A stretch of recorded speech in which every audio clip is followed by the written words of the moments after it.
نحمده ونصلي ونسلم على رسوله الكريم اما بعد فاعوذ باللہ من الشیطان الرجیم بسم اللہ الرحمن الرحیم ثم بعثنا من بعدهم موسى بآياتنا إلى فرعون وملئه فظلموا بها فانظر كيف كان عاقبة المفسدين۔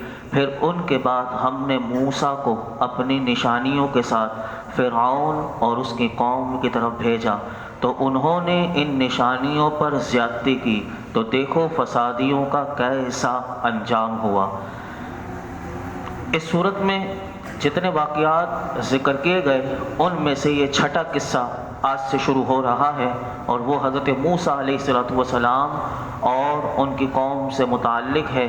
اور اس واقعے کو بڑا تفصیلاً، یعنی 5 نبیوں کے ذکر کو آپ نے سنا، بڑا مختصر چند آیات میں بیان کیا گیا، لیکن اس کو بڑا تفصیل کے ساتھ اللہ رب العالمین نے بیان کیا، کیونکہ حضرت موسیٰ علیہ السلام کے معجزات ان انبیاء کے معجزات کے مقابلے میں زیادہ مضبوط تھے، اور آپ کی قوم جہالت میں بھی دیگر نبیوں کی اقوام کے مقابلے میں زیادہ تھی، تو اس لیے اس واقعے کو بڑی تفصیل سے قرآن نے سورہ اعراف میں اس کو بیان کیا۔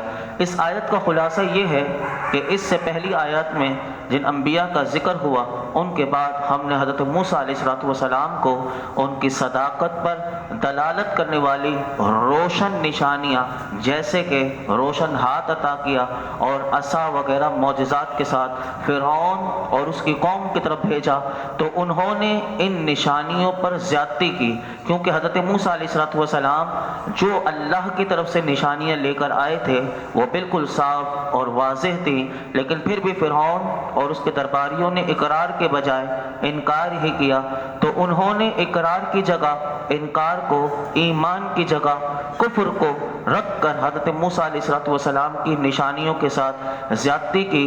تو اے محبوب، آپ نگاہ بصیرت سے دیکھیں کہ پھر فسادیوں کا کیسا انجام ہوا اور ہم نے انہیں کس طرح ہلاک کیا۔ حضرت موسیٰ علیہ السلام کا مختصر میں آپ کے سامنے تعارف بھی رکھ دوں تاکہ ہر نبی کا تعارف بھی ہمیں پتہ ہونا چاہیے۔ حضرت موسیٰ علیہ السلام کے والد کا نام عمران تھا اور آپ کی والدہ کا نام عیارخا، اور آپ حضرت ابراہیم علیہ السلام کی اولاد میں سے ہیں۔ حضرت موسیٰ علیہ السلام حضرت یوسف علیہ السلام کی وفات سے 400 برس بعد آپ پیدا ہوئے، اور حضرت ابراہیم علیہ السلام کی وفات کے 700 برس بعد پیدا ہوئے۔ حضرت موسیٰ علیہ السلام نے 120 برس کی عمر پائی، اور حضرت موسیٰ علیہ السلام کی زندگی کے بہت سارے واقعات اس صورت میں بھی اور قرآن کی کئی صورتوں میں بھی ہم سنیں گے۔ فرعون کون تھا؟ فرعون کے بارے میں بھی سن لیجئے۔ پہلے تو یہ یاد رکھیے گا، فرعون اصل میں ایک شخص کا نام تھا، پھر دور جاہلیت میں یہ مصر کے ہر بادشاہ کا نام جو تھا وہ فرعون، یعنی ہر مصر کے ہر بادشاہ کا لقب فرعون بن گیا۔ اور حضرت موسیٰ علیہ السلام کے سامنے فرعون کون سا تھا؟ تو یاد رکھیے وہ اس فرعون کا نام تھا ولید بن مصعب بن ریان۔ یہ یاد رکھیے گا، قرآن میں جو جس فرعون کا ذکر ہے تو وہ ولید بن مصعب بن ریان اس کا نام یہ تھا، اور اس سے آپ اس کے سامنے آئے تھے اور اللہ کا پیغام لے کر آئے تھے۔ اب کیا ہوا سنیے۔ وقال موسیٰ یا فرعون انی رسول من رب العالمین، اور موسیٰ نے کہا، موسیٰ نے فرمایا اے فرعون، میں رب العالمین کا رسول ہوں، حقیق علی اللہ اقول علی اللہ الا الحق قد جئتکم ببینۃ من ربکم فارسل معی بنی اسرائیل۔ میری شان کے لائق یہی ہے کہ اللہ کے بارے میں سچ کے سوا کچھ نہ کہوں، بے شک میں تم سب کے پاس تمہارے رب کی طرف سے نشانی لے کر آیا ہوں، تو بنی اسرائیل کو میرے ساتھ چھوڑ دے۔ حضرت موسیٰ علیہ السلام نے جب اسے یہ کہا کہ میں اللہ کا رسول ہوں، اس رب العالمین نے مجھے تمہاری طرف رسول بنا کر بھیجا ہے، تو فرعون نے کہا تم جھوٹ بولتے ہو۔ تو آپ نے اس کو کہا حقیق علی اللہ اقول علی اللہ الا الحق، یعنی میری شان کے لائق یہ نہیں کہ میں اللہ کے بارے میں سچ کے سوا کچھ نہ کہوں، کیونکہ رسول کی شان یہی ہوتی ہے کیونکہ وہ کبھی غلط بات نہیں کہتے۔ میں تمہارے پاس تمہارے رب کی طرف سے نشانیاں یعنی معجزات لے کر آیا ہوں۔ حضرت موسیٰ علیہ السلام اپنی رسالت کی تبلیغ سے فارغ ہوئے تو آپ کا رسول ہونا ثابت ہو چکا، اور اب فرعون پر آپ کی اطاعت فرض ہو گئی۔ جب آپ نے اسے یہ کہا کہ میں اللہ کا رسول ہوں اور تیری طرف بھیجا گیا ہوں، تو جب اسے یہ کہا تو علماء کہتے ہیں اب فرعون پر آپ کی اطاعت فرض ہو گئی۔ جیسے اطاعت فرض ہوئی آپ نے فوراً فرمایا فَأَرْسِلْ مَعِيَ بَنِي اسرائیل، کہ بنی اسرائیل کو تو غلامی سے آزاد کر اور انہیں میرے ساتھ جانے دے تاکہ میں انہیں فلسطین کی سرزمین ارض مقدسہ کی طرف لے جاؤں۔ بنی اسرائیل یہ غلامی کیوں بنی تھی، یہ غلامی کا توق ان کے گلوں میں کیوں آیا تھا؟ تو سن لیجئے کہ جب حضرت یعقوب علیہ السلام کی جو اولاد تھی حضرت یوسف علیہ السلام کی وجہ سے، کیونکہ مصر کے بادشاہ یوسف علیہ السلام بنے تھے اور آپ نے اپنے پورے خاندان کو وہاں مصر میں بلا لیا تھا، تو وہاں فلسطین کی سرزمین سے تو علماء فرماتے ہیں کہ وہ ہجرت کر گئے تھے مصر کی طرف، اور مصر میں ان کی نسل کیونکہ کافی بڑی تھی، اور پھر فرعون کی حکومت آئی تو اس نے ان بنی اسرائیلیوں کو اپنا غلام بنا لیا تھا اور ان سے جبری مشقت کا کام لینا شروع کر دیا تھا۔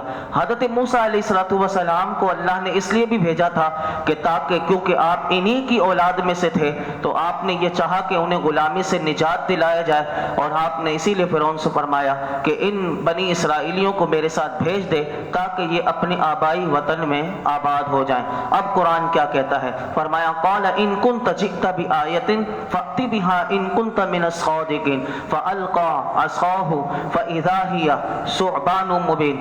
اس نے فرعون نے کہا اگر تم کوئی نشانی لے کر آئے ہو، جب آپ نے کہا نا کہ مجھے اللہ نے معجزات دے کر بھیجا ہے تو اس نے کہا اگر کوئی نشانی لے کر آئے ہو تو اسے پیش کرو اگر تم سچے ہو۔ تو موسیٰ علیہ السلام کو اللہ نے ایک عصا دیا تھا، عصا کہتے ڈنڈے کو، اس کا لفظ قرآن نے یہاں پر عصا کہا، تو آپ نے اپنا عصا ڈال دیا اور موسیٰ نے اپنا عصا ڈال دیا تو وہ فوراً ایک اژدہا بن گیا۔ تفسیر ساوی میں امام ساوی رحمۃ اللہ علیہ نے اس آیت کے ضمن میں لکھا کہ جب حضرت موسیٰ علیہ السلام نے اپنی لاٹھی کو پھینکا تو وہ زرد رنگ کا، اب یہ دیکھیے یہ خدا کا معجزہ، معجزہ کہتے ہی اسے ہیں کہ جو عقل میں نہ آئے، اور وہ چیز جو اللہ کی طرف سے دکھایا جائے کہ دیکھو میں نے نبی کو بنا کر بھیجا ہے، تو انہیں معجزہ کیسا دیا؟ تو انہوں نے لکھا کہ جب آپ نے اپنے ڈنڈے کو پھینکا، لاٹھی کو پھینکا، تو وہ ایک زرد رنگ کا ایک بالدار اژدہا بن گیا، اور اس کے دونوں جبڑوں کے درمیان، یعنی اژدہے کا منہ اتنا بڑا تھا کہ لکھا کہ 120 فٹ کا فاصلہ اس کا تھا، یعنی دو جبڑوں کے درمیان۔ آپ اندازہ لگائیں کتنا بڑا اژدہا بن گیا۔ فرماتے ہیں کہ وہ پھر اژدہا اپنی دھن پکڑا ہو گیا اور اس کا ایک جبڑا زمین سے لگ رہا تھا اور دوسرا جبڑا فرعون کے محل کی چھت سے لگ رہا تھا، اور وہ اژدہا ایسا نہیں کہ صرف نظر آ رہا تھا بلکہ امام ساوی نے لکھا کہ وہ اژدہا فوراً فرعون کی طرف لپکا کہ فرعون کو پکڑے، تو فرعون اپنے دربار کا جو تخت تھا اس کو چھوڑ کر وہ بھاگا آگے، یعنی اتنا وہ اس چیز کو اس نے محسوس کیا کہ ایک لاٹھی اتنا بڑا اژدہا بن کر یعنی اس کو لپکنے کے لیے بھاگا، تو وہ اس نے اپنا تخت چھوڑ دیا اور وہ بھاگ گیا۔ قرآن کہتا ہے یہ تو پہلا معجزہ آپ نے اسے دکھایا، وَنَزَعَ يَدَهُ فَإِذَا هِيَ بَيْضَاءُ لِلنَّاظِرِينَ۔ اب دوسرا معجزہ دکھایا، آپ نے اپنا گریبان میں اپنا ہاتھ ڈال کر نکالا تو وہ دیکھنے والوں کے سامنے جگمگانے لگا۔ مفسرین فرماتے ہیں کہ حضرت موسیٰ علیہ السلام کا دوسرا معجزہ وہ کیا تھا؟ وہ یہ تھا کہ فرعون سے پہلے آپ نے اپنا ہاتھ دکھا کر پوچھا یہ کیا ہے، یعنی حضرت موسیٰ علیہ السلام نے اپنا ہاتھ فرعون کو کہا اس کو کیا کہتے ہیں؟ اس نے کہا ہاتھ، تو پھر آپ نے اپنے گریبان میں ہاتھ ڈالا اور ڈال کر نکالا تو وہ نور کی طرح یعنی جگمگانے لگا اور ایسا چمکنے لگا کہ کہتے ہیں کہ مفسرین نے لکھا کہ جیسے سورج کی روشنی سے بھی زیادہ وہ آپ کا ہاتھ چمک رہا تھا، یعنی اتنی چمک اس ہاتھ میں تھی۔ تو مفسرین نے یہاں پر بڑی خوبصورت بات لکھی. وہ کیا لکھی؟ یہ تو حضرت موسیٰ علیہ السلام کے مبارک ہاتھ کا کمال تھا. اب میرے آقا کے ہاتھ کا کمال سنو. اس کو اعلیٰ حضرت نے ایک شعر میں بڑا خوبصورت طریقے سے بند کیا کہ میرے آقا کے ہاتھ کا کمال کیا ہے. تو اعلیٰ حضرت نے لکھا ہر خط کف ہے یہاں اے دست بیضائے کلیم، معجزن دریائے نور بے مثالی ہاتھ میں. اس کی تشریح یہ ہے کہ اے پیارے موسیٰ علیہ السلام کے چمکتے ہوئے نورانی ہاتھ، یعنی اعلیٰ حضرت تخیل میں حضرت موسیٰ علیہ السلام کے پیارے ہاتھ کی طرف اشارہ کرتے ہوئے کہتے ہیں اے موسیٰ علیہ السلام کے چمکتے ہوئے نورانی ہاتھ تیری بڑی شان ہے، لیکن ہمارے آقا کے دست کرم کی ہر لکیر، یعنی جو ہاتھ میں جو ہر لکیر ہوتی ہے، فرمایا کہ اس سے نور کا ایک ایسا بے مثال دریا معجزن ہے کہ اس سے اندازہ لگا لو کہ جب ہر لکیر کی شان یہ ہے تو میرے پورے آقا کے دست اقدس کا کیا حال ہوگا. یعنی وہاں تو ایک پورا ہاتھ چمکتا ہوا تھا، میرے آقا کے مبارک ہاتھوں کی لکیر ہی اتنا بڑا بڑا یعنی نور کا دریا ہے، تو پھر میرے آقا کے پورے ہاتھ کا کیا کمال ہوگا. جبھی تو اعلیٰ حضرت نے کہا ہر خط کف ہے یہاں اے دست بیضائے کلیم، معجزن دریائے نور بے مثالی ہاتھ میں. تو میرے آقا کی کیا شان ہے، کیونکہ اللہ نے تو حضور کو سراپا معجزہ بنا کر بھیجا. ہر نبی کو جو کچھ نہ کچھ معجزہ دیا، میرے آقا کو اللہ نے سب کچھ عطا کر دیا. تو میرے آقا کی کیا شان ہے. اب جب یہ سب کچھ دیکھا، اب درباری میں جو متکبر ٹائپ کے جو وزیر ٹائپ کے ہوتے ہیں اور رئیس، جو پیچھے بھی آپ سن چکے کہ یہ رئیس بعد میں بولتے ہیں، یعنی متکبر لوگ بعد میں بولتے ہیں. اب اس دربار میں جو تھے وہ بولے، کیا بولے؟ قال الملأ من قوم فرعون ان هذا لساحر علیم. قوم فرعون کے سردار بولے بے شک یہ تو بڑے علم والا جادوگر ہے.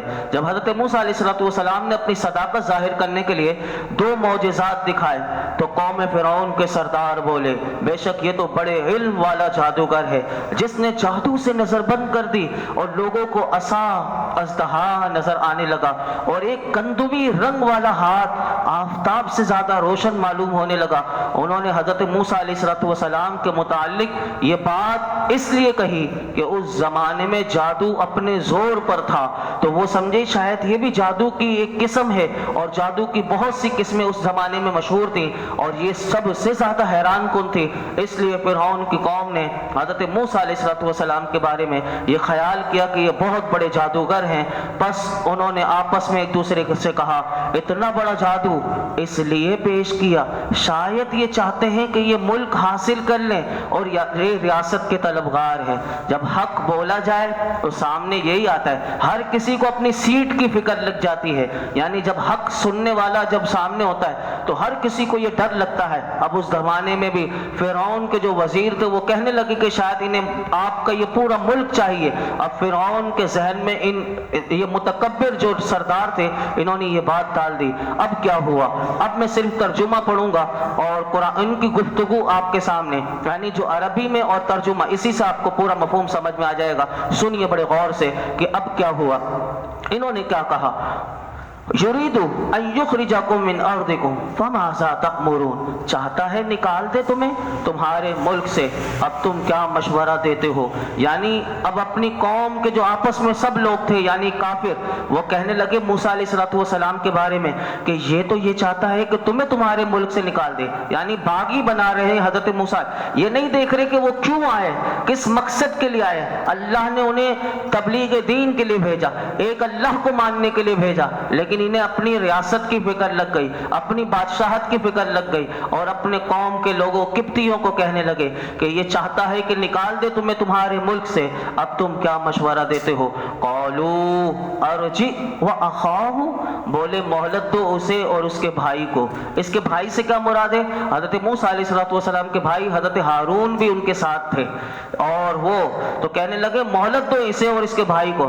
وارسل فی المدائن حاشرین. اور بھیجو شہروں میں ہرکارے، یعنی بھیجو ان کو تاکہ وہ لے آئیں تمہارے پاس ہر ماہر جادوگر کو. یعنی انہوں نے یہ بھیجا تاکہ پورے ملک میں جتنے ماہر جادوگر ہیں سب کو جمع کیا جائے. مفسرین نے لکھا کہ جادوگر کتنے جمع کیے؟ انہوں نے 70,000 جادوگر حضرت موسیٰ علیہ السلام کے سامنے، تن تنہا کے سامنے، یعنی 70,000 ماہر جادوگروں کو ایک میدان میں جمع کیا گیا۔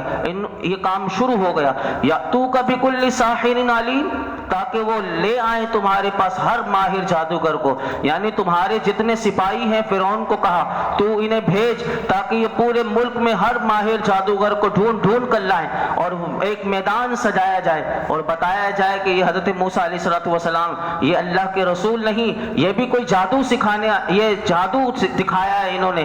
تو اب یہ تاکہ لوگوں کو دکھانے کے لیے کیا ہوا، قرآن کہتا ہے وَجَاءَ السَّحَرَةُ فِرْعَوْنَ قَالُوا إِنَّ لَنَا لَأَجْرًا إِن كُنَّا نَحْنُ الْغَالِبِينَ، اور آ گئے جادوگر فرعون کے پاس۔ جادوگروں نے کہا یقیناً آج تو ہمیں بڑا انعام ملنا چاہیے اگر ہم موسیٰ پر غالب آ جائیں، یعنی 70,000 جادوگروں اور اس میں جو سردار تھے وہ سب آ کر بولنے لگے یعنی فرعون سے کہ اگر ہم آج کامیاب ہو جائیں اور موسیٰ علیہ السلام کو معاذ اللہ مغلوب کر دیں تو ہمیں تو بڑا انعام ملے گا، نہیں ملے گا۔ یہی لوگ ہوتے ہیں کہ اگر ہم تمہاری ریاست کو بچا لیا، آج بھی ایسے ہی لوگ ہوتے ہیں، یعنی ہمیں وزارت ملے گی نہیں ملے گی۔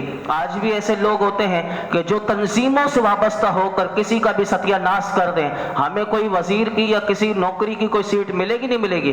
ایسے ہی لوگ آج معاشرے میں، یہی وہ طبقہ تھا، وہ کہنے لگے جادوگر کہ ہم موسیٰ پر غالب آ جائیں تو ہمیں تو بڑا انعام ملنا چاہیے۔ فرعون نے کیا کہا؟ قرآن کہتا قال نعم، فرعون نے کہا بے شک، ضرور تمہیں بڑا انعام ملے گا۔ وَإِنَّكُمْ لَمِنَ الْمُقَرَّبِينَ، اور اس کے علاوہ تم میرے بارگاہ کے یعنی خاص لوگ ہو جاؤ گے، یعنی خاصان بارگاہ سے ہو جاؤ گے۔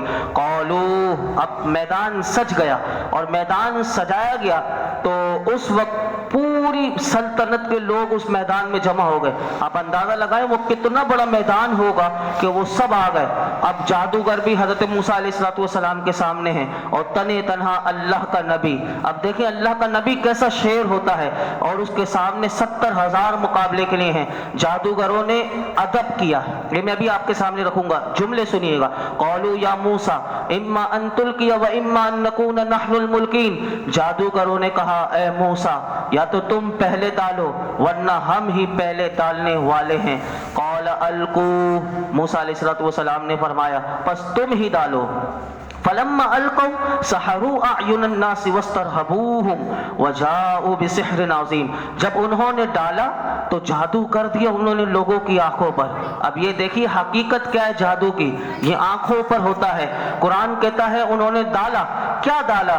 اس کے لیے مفسرین نے یہاں پر لکھا کہ وہ اتنی رسے اور لٹھے، یعنی وہ رائے رسیاں اتنی ساری لائے تھے، وہ لٹھے کہ جس کا بار 300 اونٹ نے اٹھایا ہوا تھا، یعنی اندازہ لگائیں کتنی رسیاں لائے تھے، جس کو 300 اونٹ نے اٹھایا ہوا تھا، اتنے وہ رسے اور لٹھے لے کر آئے تھے۔ اور کیا کیا انہوں نے؟ اس رسے کو لٹھے کو میدان میں پھیلا دیا اور وہ ایسے ہو گئے کہ جیسے کہ سانپ چلتے ہوئے نظر آ رہے تھے۔ قرآن کہتا ہے انہوں نے آنکھوں پر جادو کر دیا اور وہ سارے سانپ نظر آتے تھے، یعنی وہ پورا میدان جو تھا وہ سانپ سے اور اژدہے سے بھر گیا تھا۔ اور قرآن یہ بھی بتاتا ہے اور مظاہرہ کیا انہوں نے بڑے جادو کا، یعنی وہ بڑے جادوگر تھے۔ قرآن کہتا ہے انہوں نے بڑے جادو کا مظاہرہ کیا۔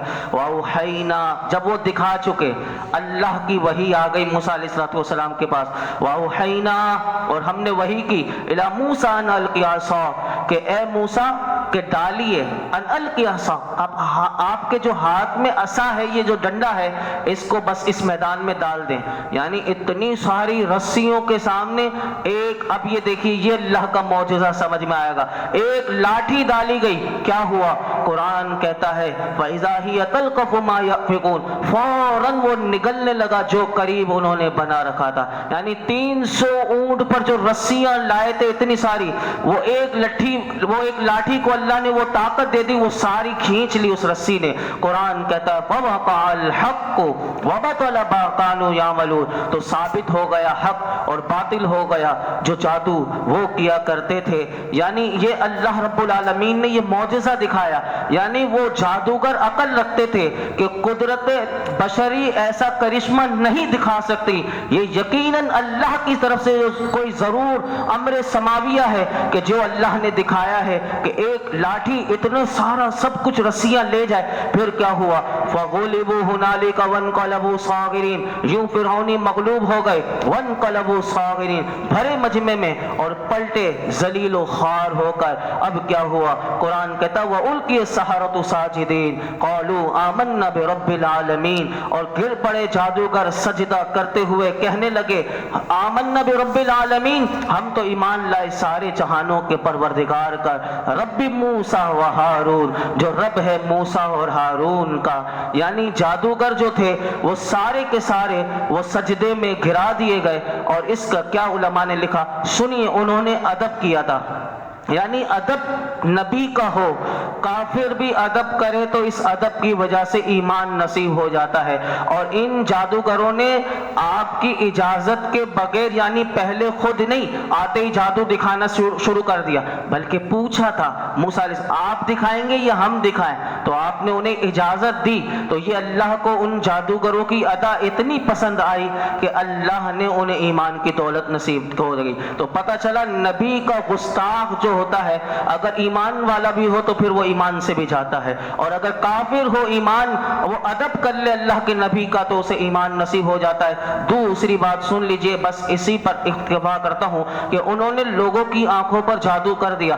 اس آیت میں قرآن بتاتا ہے، مفسرین فرماتے ہیں لوگوں کے جادوگروں کا اثر یہ ہوا تھا کہ انہیں اپنے پھینکے ہوئے رسے اور لاٹھیوں کی وہ حقیقت نہ بدلی تھی، بلکہ انہوں نے نگاہوں پر اثر کیا تھا لوگوں کی، تاکہ لوگوں کو وہ رینگتے ہوئے دوڑتے ہوئے سانپ نظر آئے. اور فرعون کے جادوگروں کی صورت یہی تھی، یعنی حقیقت اس کی نہ بدلی تھی، یہ پتہ چلا. اور دوسری بات یہ پتہ چلا کہ وہ جب جادوگروں نے موٹے رسے اور لمبی لاٹھیاں ڈالی تو وہ پہاڑوں کی مانند اژدہے بن گئے تھے، جس سے میدان بھر گیا اور اژدہا ایک دوسرے پر چڑھنے لگے. اور ایک قول یہ بھی لکھا کہ جادوگروں نے رسیوں پر پارا مل دیا اور لاٹھیوں میں بھی پارا مل دیا، پھر انہیں ان پر زمین پر پھینکا تو سورج کی روشنی جب ان رسیوں پر پڑتی تھی تو اس میں سے روشنی نکلتی تھی. ایسا محسوس ہوتا تھا جیسے کہ سانپ کو کسی نے دیکھا ہو تو اس میں چمک کیسی ہوتی ہے، یعنی سانپ بھی چمک مارتا ہے، ایسے وہ رسیاں بھی چمک مار رہی تھی. اور وہ پورا میدان 1 میل لمبا تھا اور وہ پورا میدان سانپوں سے بھرا ہوا تھا. اور اس طرح انہوں نے جب یہ دیکھا تھا، یعنی جادو سے پتہ چلا کہ وہ خوف زدہ ہو گئے تھے. تو آج بھی ایسا ہی ہوتا ہے کہ کسی کو جب یہ کہا جاتا ہے تجھ پر کسی نے جادو کروا دیا تو وہ بھی خوف زدہ ہو جاتا ہے. خوف زدہ نہیں ہونا چاہیے بلکہ اللہ پر یقین رکھنا چاہیے. اب یہ تو ایمان لے کر آ گئے، اب ان کو سزا کے لیے فرعون نے کیا کہا اور انہوں نے اس ایمانی وجدانی کیفیت کا اظہار کیا کیا وہ کل میں آپ کے سامنے رکھوں گا. اللہ رب العالمین ہم سب کو بھی ایمان کامل نصیب فرمائے، ہر قسم کے شریروں کے شر سے، جادو ٹونے، نظر بد سے، بلاؤں سے، مصیبتوں سے اللہ ہمیں محفوظ فرمائے. الحمدللہ رب العالمین والصلاة والسلام علی سید الانبیاء والمرسلین وعلی آلہ واصحابہ اجمعین. یا اللہ پاک جو کچھ ہم نے سنا مولا کریم اسے یاد رکھنے، سمجھنے، عمل کرنے کی توفیق عطا فرما. اے اللہ ہمیں ہمارے گناہوں سے مولا کریم ہمارے گناہوں کو معاف فرما دے، ہماری ساری خطائیں معاف کر دے. یا اللہ تو ہم سے ہمیشہ کے لیے راضی ہو جا. مولا کریم یہ درس قرآن میں جتنے حاضرین موجود ہیں ان سب کی خالی جھولیوں کو، دامنوں کو مرادوں سے بھر دے. آج 6 رجب شروع ہو گئی اور میرے خواجہ خواجگان کی آج چھٹی شریف ہے، ان کی بارگاہ میں پیش کرنے کی نیت سے 1 مرتبہ سورہ فاتحہ، 3 مرتبہ سورہ اخلاص پڑھ لیجیے. بسم اللہ. الحمدللہ رب العالمین الرحمن الرحیم مالک ایاک نعبد و ایاک نستعین صراط المستقیم صراط الذین انعمت علیہم قل هو اللہ احد اللہ الصمد لم یلد ولم یولد ولم یکن له کفوا احد قل هو اللہ احد.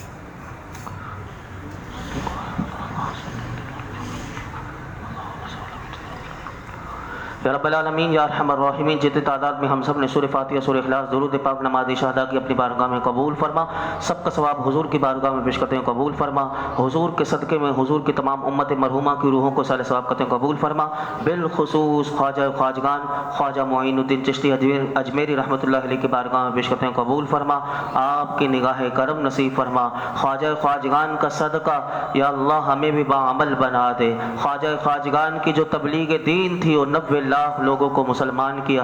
اے اللہ ہمیں ہماری زبانوں میں وہ تاثیر عطا فرما کہ ہم بھی مولا کریم تیرے دین کا پیغام صحیح لوگوں تک پہنچا سکیں اور حق بولنے والا بنا دے، حق اور سچ بولنے والا بنا دے۔ خواجہ خواجگان کا صدقہ ہمارے اندر سے ساری بزدلی دور کر دے۔ اے اللہ ہمیں ایمان کامل نصیب فرما، ہمیں ایمان کامل نصیب فرما، عبادتوں کی لذتیں عطا کر دے۔ اے اللہ خواجہ خواجگان جب دنیا سے جا رہے تھے تو ان کی پیشانی پر لکھا ہوا تھا کہ اللہ کا محبوب اللہ کی محبت میں اس دنیا سے چلا گیا۔ اے اللہ ہمیں بھی اپنی محبت عطا کر دے۔ خواجہ خواجگان کا صدقہ اپنی سچی محبت دے دے، اپنے محبوب کی محبت دے دے۔ آج تک جتنی دعائیں کی ہیں آئندہ کریں گے سب دعاؤں کو قبول فرما۔ خواجہ خواجگان کے صدقے میں، درس قرآن کے صدقے میں یہ جتنے حاضرین موجود ہیں ان سب کی خالی جھولیوں کو، دامنوں کو مرادوں سے بھر دے۔ وصلی اللہ تعالی علی خیر خلق محمد وعلی آلہ وصحبہ اجمعین۔